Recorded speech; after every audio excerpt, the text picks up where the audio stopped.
Magandang araw ho sa inyo lahat. Ngayon po ay Tuesday. It's our prayer and exhortation. Tayo po ay manalangin o aming Ama.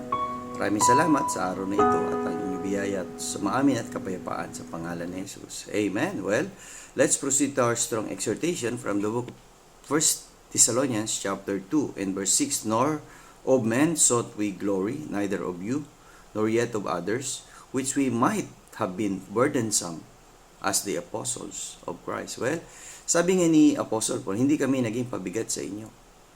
Kahit kami naglilingkod sa Diyos, hindi kami umaasa na kami bibigyan nyo, but bilang mga lingkod ng Diyos, kami ay nagtitiwala sa Diyos, sa Panginoong Jesucristo, na ipoprovide niya yung aming lahat ng pangangailangan. Nawa, tayong lahat, magtiwala tayo sa ating Diyos na hindi niya tayo papabayaan. Ayan po yung pangako niya na sa atin at manatili tayong tapat sa kanyang kalooban. Sundin natin ang kanyang kalooban at siya naman ang mabibless sa atin. Okay? See you again tomorrow sa ating strong family prayer and exhortation.